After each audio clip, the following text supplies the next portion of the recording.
Let's go!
And here's the real N64 gameplay, just to prove that this runs just fine on real N64. Now you may be able to tell that it drops some frames, as in it looks a bit chuggy, it looks like PAL Ocarina of Time, which runs at 18 FPS at some places. Game runs 15 to 30 FPS, depending on how bad you put up the camera.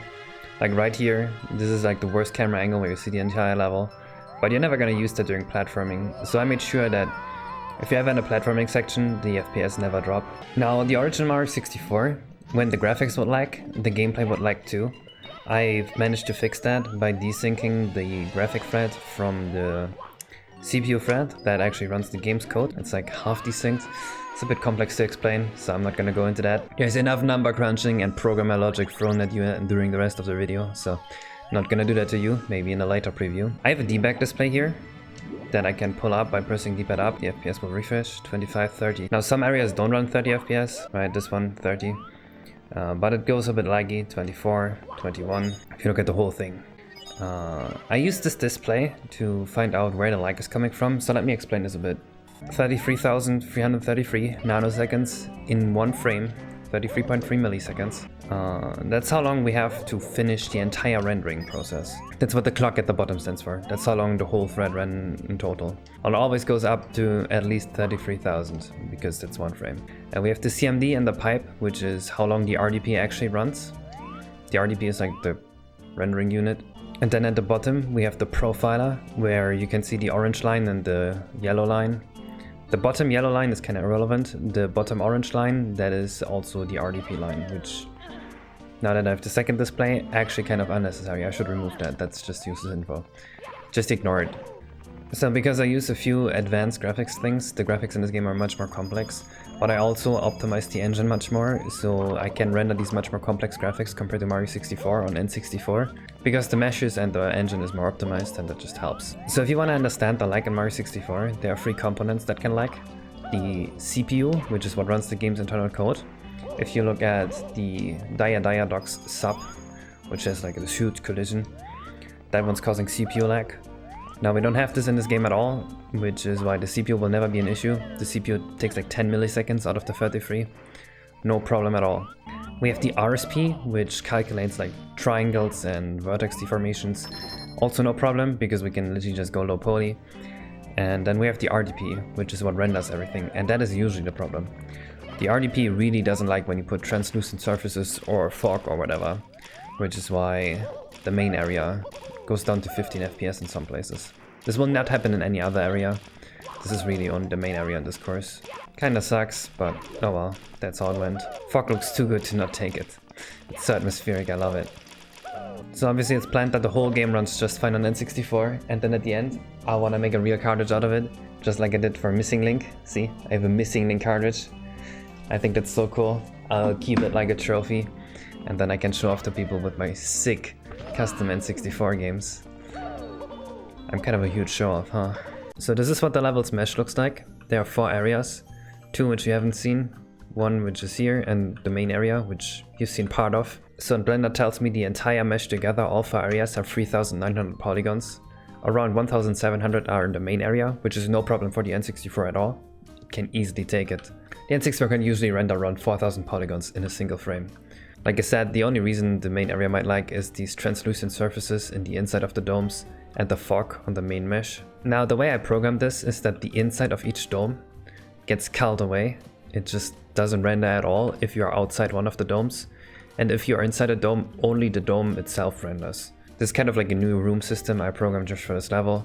It's not very difficult to program, but it helps to increase the performance by a lot. So the main mesh here kind of uses a multi-texture. It's 2 textures that are being multiplied with each other. And then I kind of wrote a code that would scroll one of these textures. As the game went on, which gives it this cool watery wavy effect. This effect is also used in Ocarina of Time in the inside of Zora's domain, and I really like it.